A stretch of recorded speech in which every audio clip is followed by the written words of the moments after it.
하나님을 만나며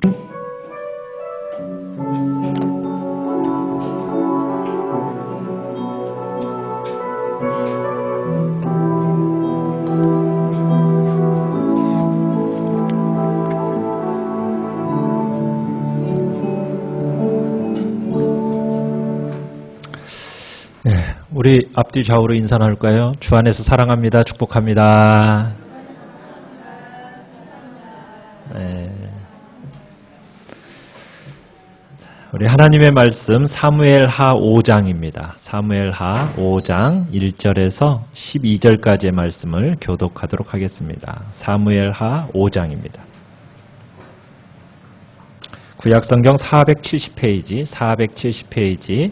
사무엘하 5장 1절에서 12절까지의 말씀을 교독하도록 하겠습니다. 사무엘하 5장 1절 제가 먼저 읽겠습니다. 이스라엘 모든 지파가 헤브론에 이르러 다윗에게 나와 이르되 보소서 우리는 왕의 한 골육이니이다.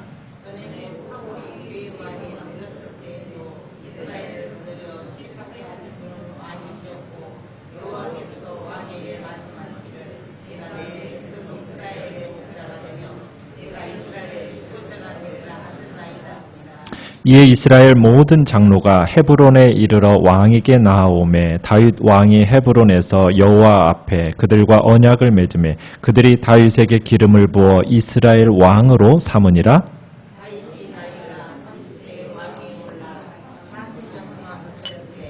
헤브론에서 7년 6개월 동안 유다를 다스렸고 예루살렘에서 33년 동안 온 이스라엘과 유다를 다스렸더라.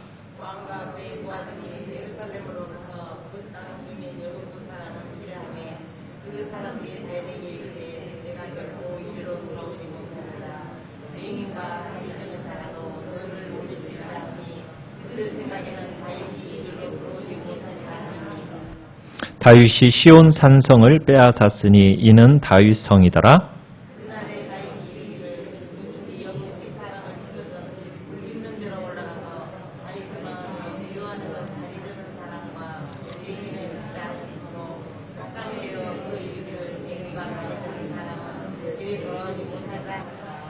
다윗이 그 산성에 살면서 다윗성이라 이름하고 다윗이 밀로에서부터 안으로 성을 둘러싸으니라.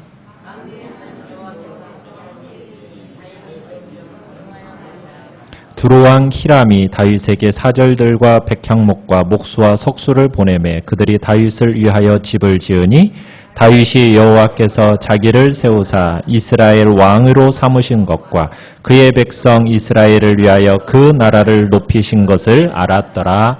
아멘. 오늘 말씀의 제목은 세 번째 기름 부음이라는 제목으로 말씀을 나누고자 합니다.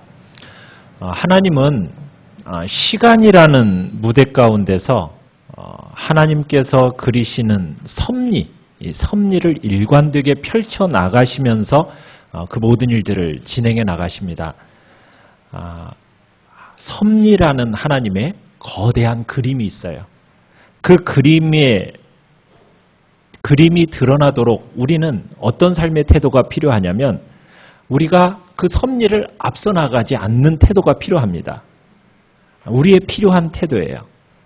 하나님께서 진행해 나가심에 있어서 우리가 앞서 나가지 않도록 때로는 기다림, 이 태도가 필요한 거예요. 근데 하나님은 절대로 과속하지 않으세요. 하나님은 규정 속도로 가십니다.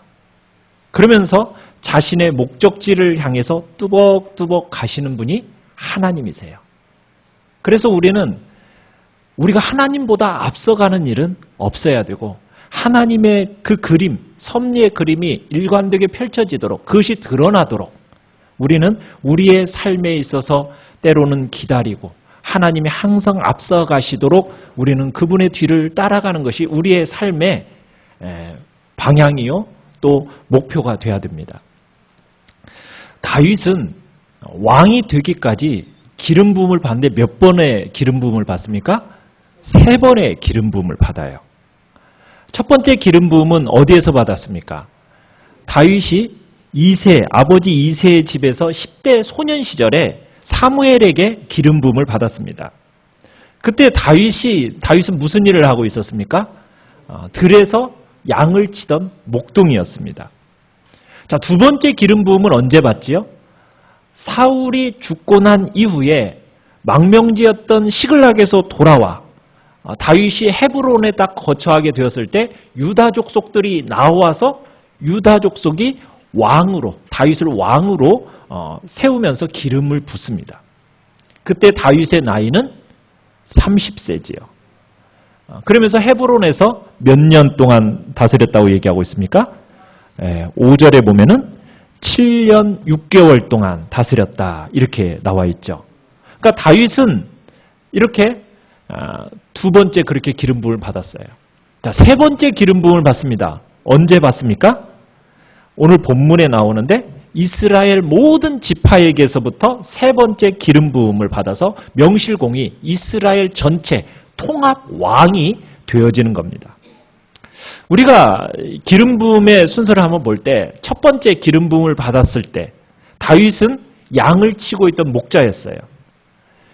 양침에 있어서 정말 하나님 앞에서 자기에게 맡겨진 몇 마리 양에 대해서 충성되이 일을 하였고 그곳에서 믿음의 훈련들을 해나가고 있을 때 하나님은 그것을 보셨어요. 주님은 말씀하시죠. 내가 작은 일에 충성하였음에 내가 많은 것으로 내게 맡기겠다. 그 말씀처럼 하나님은요, 우리의 삶, 어떻게 보면 가장 소시민적인 일상의 삶 속에서 하나님의 그 장차 확대될 하나님의 나라가 감추어져 있다는 사실이에요. 오늘 우리에게 주어지는 소소한 일상이 있지 않습니까? 그 일상의 삶 속에 하나님께서는 자신의 하나님의 나라를 감추어 두고 계신다는 거예요. 그래서 그 속에서 하나님의 나라의 그 일꾼의 모습을 지켜보고 계십니다. 그래서 우리에게 있어서 소소한 일상이요, 결코 소소하다라는 게 아니에요. 작은 게 아닙니다. 하나님께 쓰임받았던, 하나님께 붙들림 받아 쓰임받는 모든 사람들의 역사를 추적해보면 하나님은 그 자그마한 삶, 일상의 삶 속에서 어떻게 살아왔는가, 그 삶을 보고 계시면서 그 속에서 준비하고 계셨다라는 사실을 우리는 알 수가 있어요. 우리가 오늘의 이 자리까지 만들어지기까지는 그때 하나님이 그 일을 명령하셨고 하나님이 그 일을 준비시키셨구나라는 사실을 우리가 알 수 있게 된다는 겁니다. 우리 사람은 시간적인 제한을 받고 공간적인 제한을 받는 존재예요. 그렇기 때문에 앞의 일이라는 것을 우리가 미리 살아볼 수가 없잖아요. 막막하지 않습니까? 막연하고 우리가 걷지 못한 길을 걸어가야 되는 거예요. 그런데 그 걸음을 우리는 한 걸음 한 걸음 걸어갈 뿐이에요. 그런데 우리가 이 이스라엘의 역사 속에서 충분히 배울 수 있는 메시지가 있는데 그건 뭐냐면 매일 우리가 부딪히는 그 소소해 보이는 일상을 절대로 시시하게 여기지 말라는 겁니다. 우리가 그저 하루하루, 때로는 주님 앞에 드려지는 이 수요 예배 같은 경우도 그냥 소소하게 여길 수 있는 거잖아요. 그러나 그거 하나하나, 또 우리의 자그마한 섬김, 땀 흘림, 수고, 하나님은 그것들을 결코 가볍게 보시는 분이 아니라는 거예요. 그 속에 하나님의 나라가 담겨져 있고 주님의 나라에 어떻게 쓰일지 그 일들이 우리는 모른다는 사실입니다. 여러분, 작은 도토리를 보면서 그 도토리 속에 큰 상수리 나무를 여러분 보실 수 있습니까? 그 속에 작은 도토리 안에 큰 상수리 나무가 있다. 여러분, 이게 한 가지 원리예요. 그래서 우리가 어떤 일을 하든지 어떤 사람, 무슨 사람을 만나든지 우리는 그 일을 중요하게 여기고 그 한 사람 한 사람에 대해서 정말 가치 있게 여기면서 적용하는 것이 너무나도 필요하다는 겁니다. 작은 일에 충성할 수 있는 끈기, 여러분 그 끈기를 가지려면은 정말 상당한 용기가 필요해요. 이 자그마한 일 하나 해가지고 나한테 뭐가 돌아올 게 있을까? 우리는 그렇게 생각할 수 있거든요. 그런데 우리 그리스도인의 용기는 어디에 있습니까? 믿음에서 나와요. 하나님의 그 섭리의 손길이 내 삶의 자그마한 소소한 일상 속에 다 하나님의 섭리의 손길이 다 미치고 있고, 그 섭리의 손길을 통해서 하나님의 그 놀라운 하나님의 나라의 역사, 큰 그림들이 이루어져 가고 있다라는 믿음을 가진 자만이 소소한 일상의 삶을 끈기 있게 살아갈 수가 있는 겁니다. 그런 믿음을 확고하게 붙드시기를 간절히 바랍니다.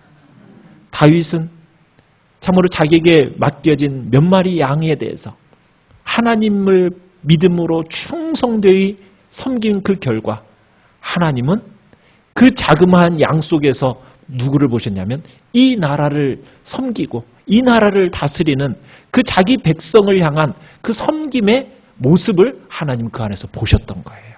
그리고는 그를 택하사 이스라엘 나라의 왕으로 기름 부으셨던 겁니다.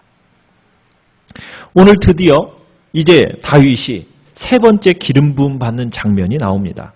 1절을 보시면은 이스라엘 모든 지파라고 얘기하고 있습니다. 그러니까 북쪽 이스라엘 지파들을 이야기하는 겁니다. 지금 북쪽 이스라엘의 실권자는 이스보셋이었어요.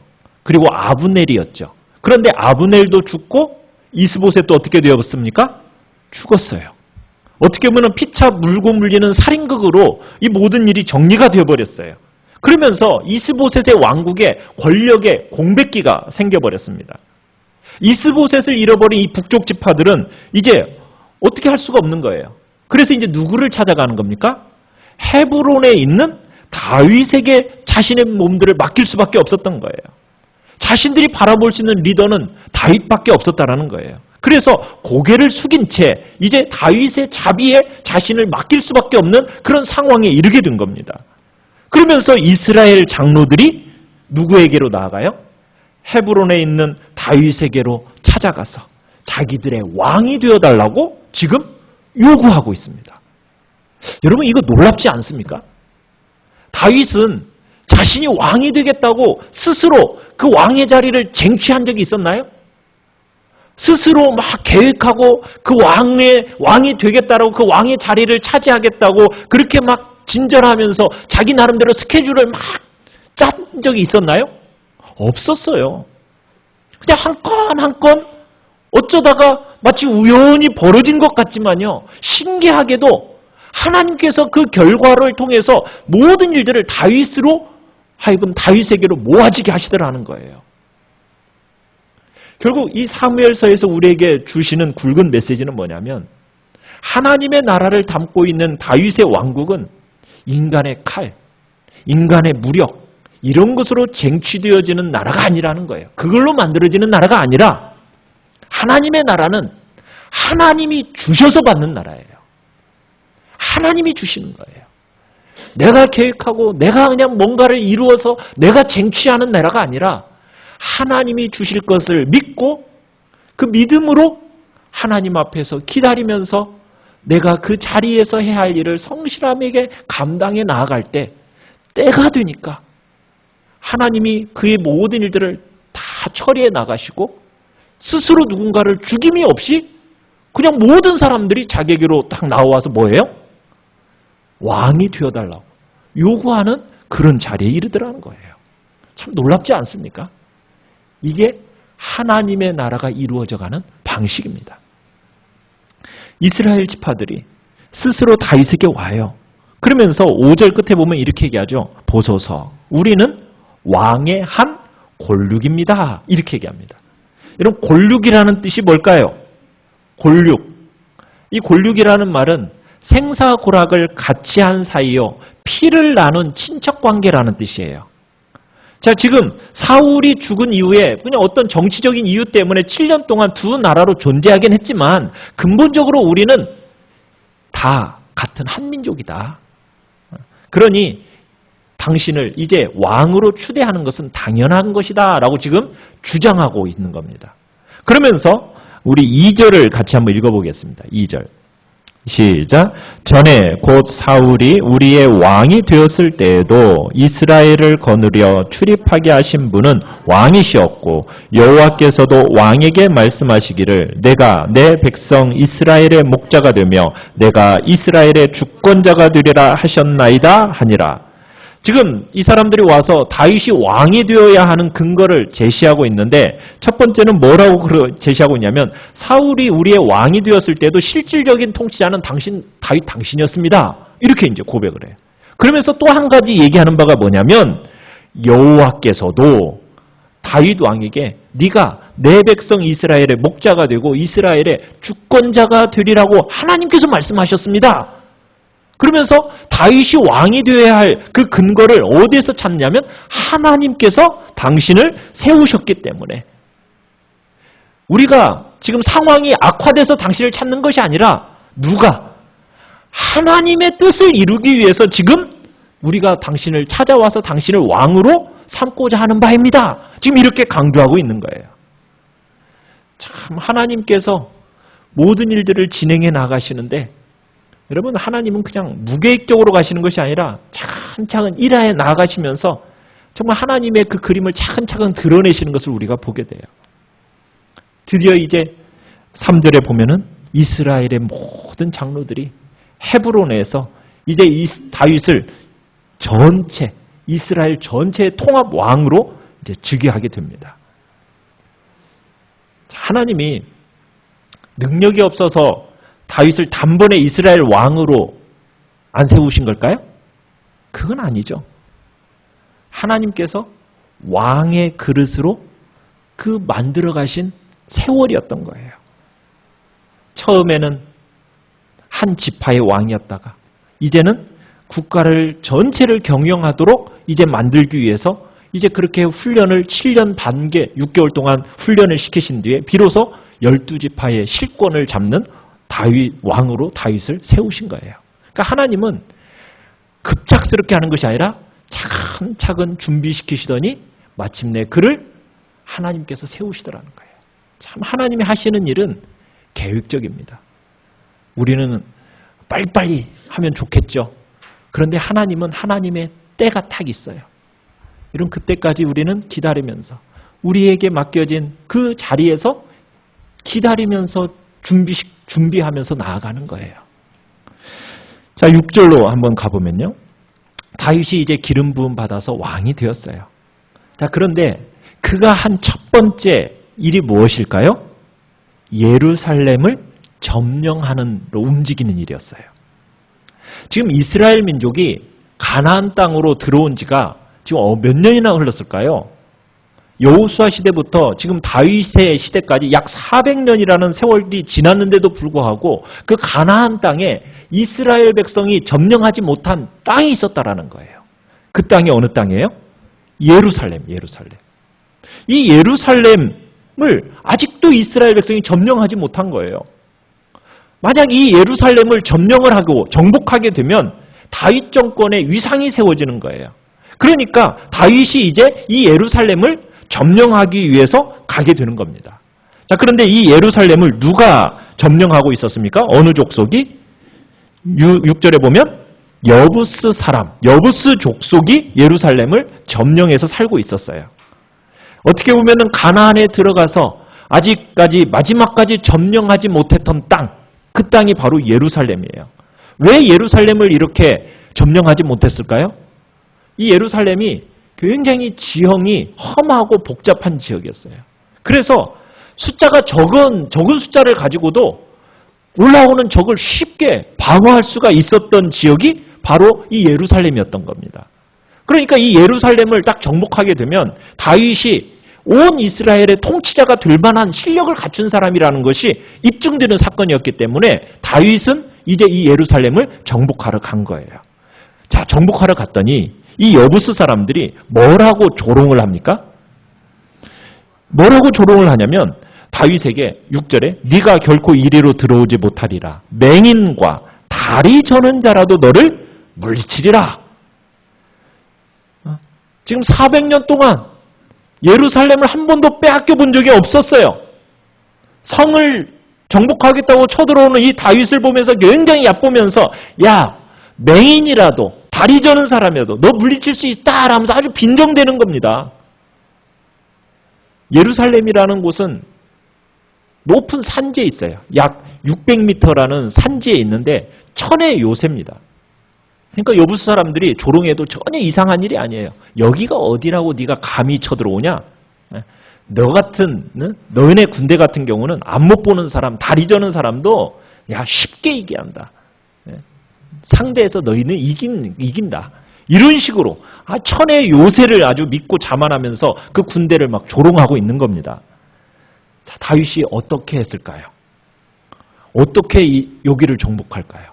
이 예루살렘은 북쪽을 제외한 세면이 다 골짜기예요. 해발 600m에 위치해져 있어요. 그러니까 외부의 침략을 쉽게 물리칠 수 있는 그런 여건을 가진 곳이에요. 그런데 이곳에 아킬레스건이 딱 하나가 있어요. 그게 뭐였느냐면 물이 없다라는 거예요. 물. 샘이 없는 곳이에요. 그러니까 물이 아주 귀한 곳이에요. 그래서 이쪽 사람들이 어떻게 했느냐면 동쪽 기드론이라는 계곡에서 기온샘이 있는데 그 기온샘에서 물을 길어다가 물을 사용한 거예요. 평상시에는 문제가 없죠. 그런데 전쟁 중에는 물을 길러 성 밖으로 나갈 수가 없잖아요. 그러니까 물 공급을 하기 위해서 어떠한 장치를 했느냐면 수로를 만든 거예요. 수로를 통해서 기온샘물을 이렇게 성 안으로 끌어들였던 겁니다. 자, 이 최고의 전략가였던 다윗이 뭐 타고 그리로 올라가요? 수로를 타고 올라가는 거예요. 8절로 가보시면은 이제 여부스 사람을 치거든 물 깃는 대로 올라가서, 그러니까 수로를 타고 올라가 가지고 여부스 족속을 쳐서 그 성을 정복했던 겁니다. 다윗이 예루살렘을 정복한 거예요. 자, 다윗이 정복하고 나서 그 성을 뭐라고 불렀습니까? 9절에 가보시면 다윗이 그 산성에 살면서 뭐라고 불렀다고요? 다윗 성이라고 이름을 하게 됩니다.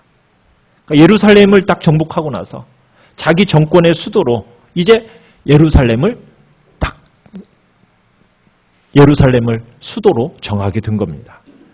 이제 다윗이 예루살렘을 수도로 정하고 나서 날이 갈수록 성공하고 발전을 거듭합니다.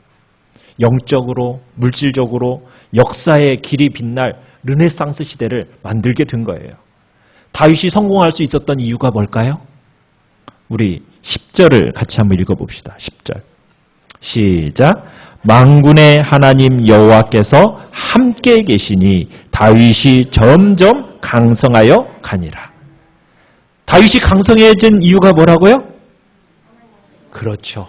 하나님이 함께 계셨기 때문에. 다윗이 누리는 모든 것이 결국 누구로부터 왔다라는 거예요?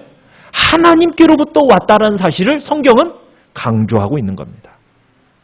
다윗이 막 눈부시게 발전을 하니까 이제는 그 주변의 나라들이 이제 경계심도 가지면서 바라보는데, 이제 11절을 보시면은 두로왕 히람이라는 사람은 굉장히 눈치가 빠른 사람이었던 것 같아요. 사절단을 다윗에게 보냅니다.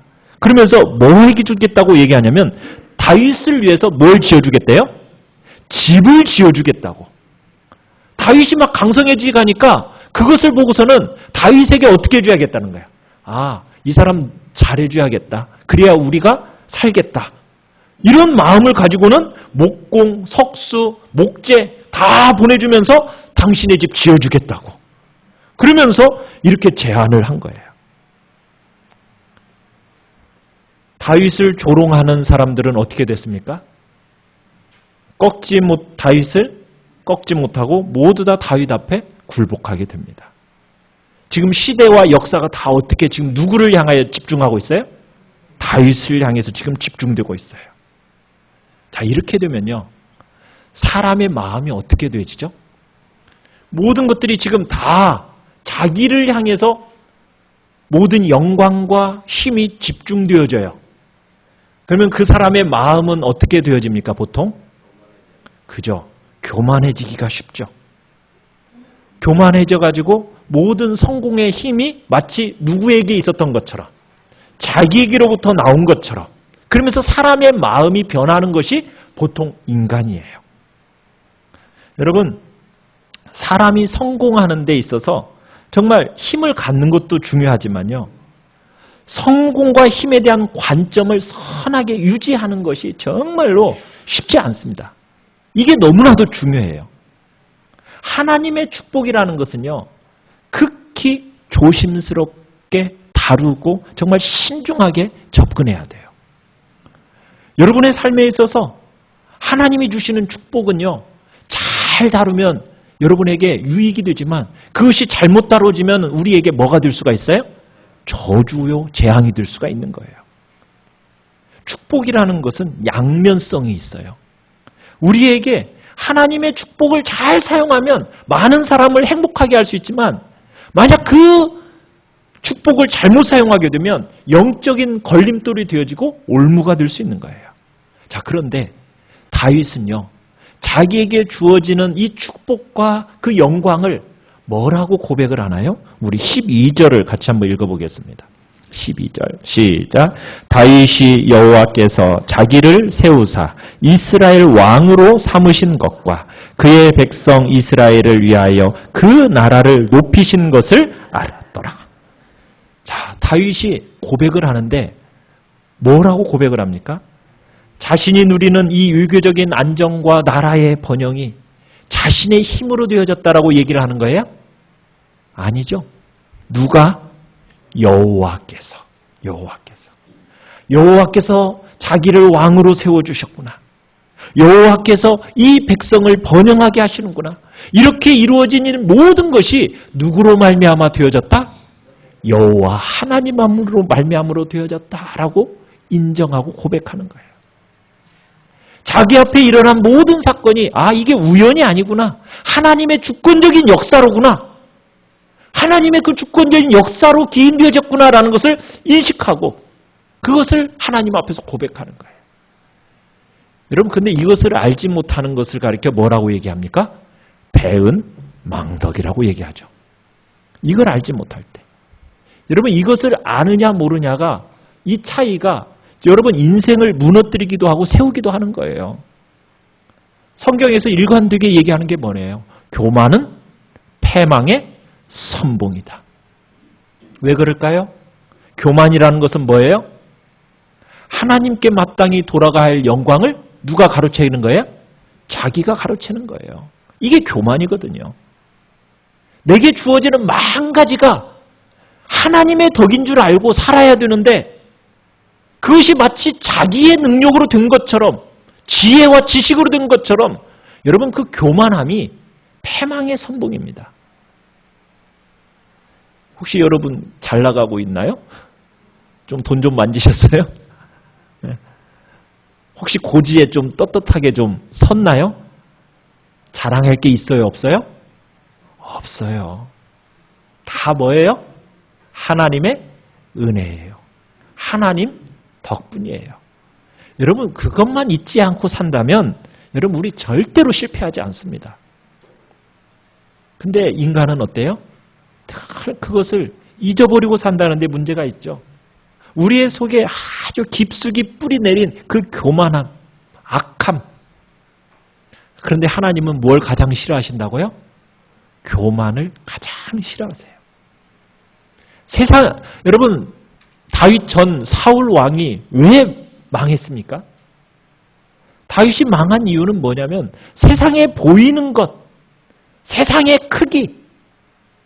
여러분 그런 것으로 인생을 살고 결국에는 나라를 경영하려다가 실패한 거예요. 여러분 우리가 물론 항상 완벽하고 실수가 없을 수는 없어요. 다윗도 무너질 때가 있었고 실수할 때가 있었어요. 그런데 사울과 다윗의 차이점이 뭔지 아세요? 사울은 절대로 하나님한테 엎어지지 않았습니다. 근데 다윗은 엎어져도 누구한테 엎어졌어요? 하나님께로 엎어졌어요. 사울은 끊임없이 핑계대고 변명했어요. 그런데 다윗은 뭐예요? 자기의 잘못에 대해서 인정했어요. 핑계대지 않았어요. 변명하지 않았어요. 무엇의 문제일까요? 자존심의 문제예요. 신앙에서 제일 무서운 적은 뭐냐면 자존심입니다. 자존심. 자기 자존심.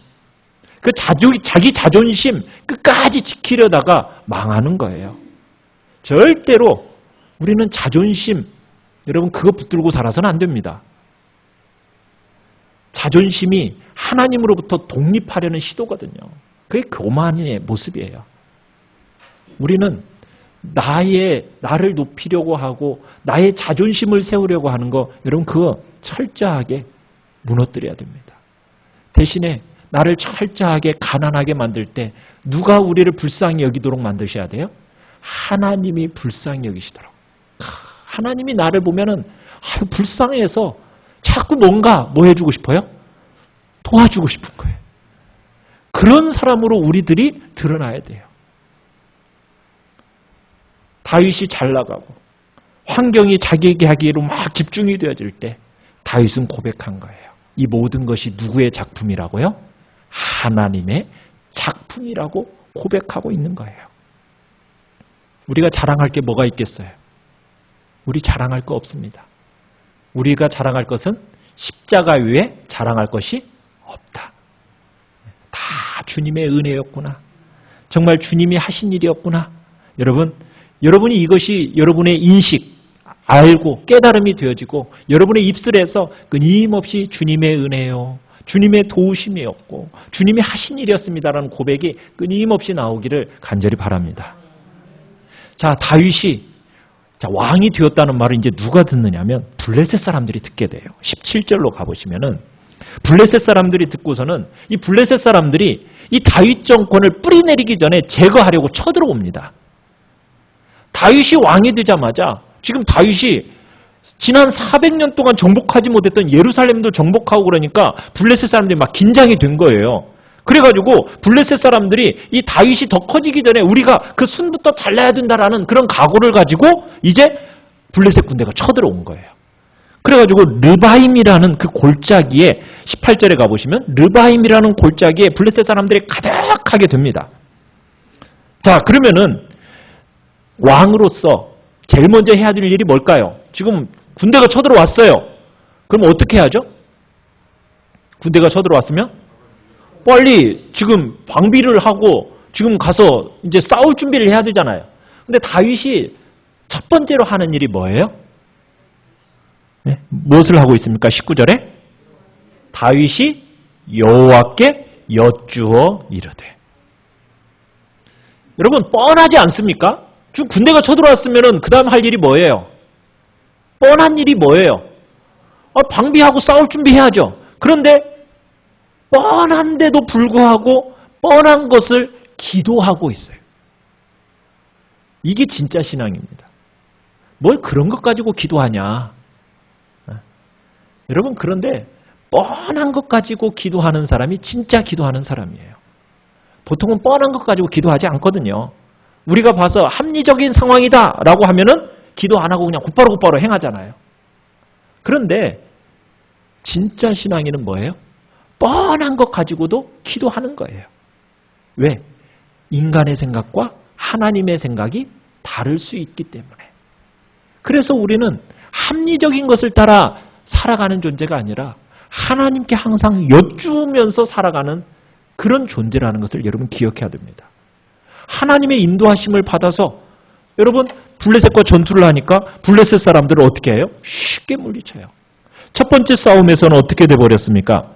20절에 가보면은 다윗이 바알프라심이라는 곳에 이르러서 그들을 치고 다윗이 말하되 여호와께서 물을 흩음같이 내 앞에서 대적을 흩으셨다.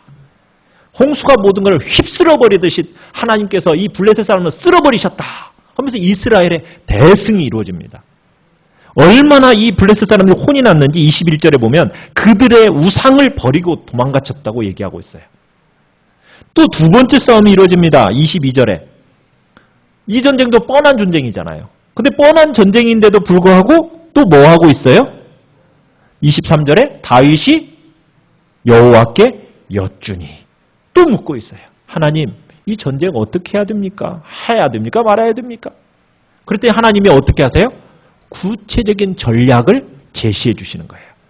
뽕나무 숲을 맞은편에서 기다리고 있다가 기습해라. 그리고는 어떻게 해야 돼요? 뽕나무 꼭대기에서 무슨 소리? 걸음 걷는 소리가 들릴 건다. 그때 공격해라. 내가 너보다도 앞서서 내가 나아가서 블레셋 군대를 치겠다. 하나님께서 구체적인 전략까지 얘기해 주시는 거예요. 앞에 전쟁하고 두 번째 전쟁하고 다른 게 있어요, 없어요? 똑같잖아요. 그렇지 않습니까? 똑같은 적, 똑같은 장소, 똑같은 상황이에요. 그런데 하나님이 일하시는 방식은 어때요? 달라요. 내용이 달라요. 여러분, 하나님은요, 너무나도 자유로우신 분이세요. 하나님의 일하시는 방식이요, 다르다는 거예요. 우리가 똑같은 상황, 똑같은 환경, 똑같은 사람, 똑같은 장소, 그러면 우리는 자꾸 뭘 생각을 해요? 전에 내가 어떻게 했지? 똑같은 방식으로 하려는 게 우리의 생각이잖아요. 그런데요, 그렇게 하나님은 우리를 인도하지 않으신다는 거예요. 그러니까 똑같은 환경 속에서도 똑같은 방식으로 가는 게 아니라 어떻게 해야 돼요? 다시 하나님 앞에 여쭈어 아뢰는 거예요. 그 결과 여러분, 우리의 생각으로, 우리의 경험치 안에서 하나님을 가두려고 하지 마세요. 하나님은 자유롭게 자신의 역사를 이뤄가시는 분이기 때문에 그분 앞에 나아가 우리가 그분의 하시는 일을 들어야 돼요. 그리고 하나님께 묻고 이 일들을 진행해 나아가는 거예요. 그래서 다윗이 여세를 몰아서 블레셋 사람들을 물리치는데 25절에 가보니까 같이 한번 읽어볼까요? 시작. 이에 다윗이 여호와의 명령대로 행하여 블레셋 사람을 쳐서 게바에서 게셀까지 이르니라.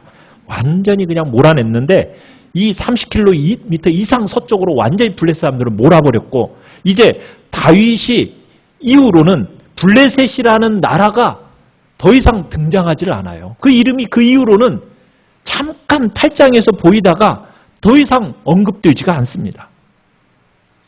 블레셋이라는 나라가 다윗 이후로는 완전히 멸절된 거예요. 우리는 오늘 본문을 통해서 지금 다윗의 집을 향해서 지금 기운이 모이고 힘이 모이는 그런 그림을 보고 있어요. 그런데 다윗은 그 안에서 어떻게 반응하고 있습니까? 겸손하게 그의 영광을, 모든 영광을 누구의 것이라고 인정을 해요? 하나님의 것이라고 인정하는 모습을 보게 돼요. 힘이 있을 때, 그때가 우리에게서 가장 위험한 때예요. 그 힘은 나에게서 나오는 줄 알고 자꾸 인간은 과시하거든요. 그 힘이 마치 자기를 위해 부리려는 그런 시험에 빠질 때가 있어요.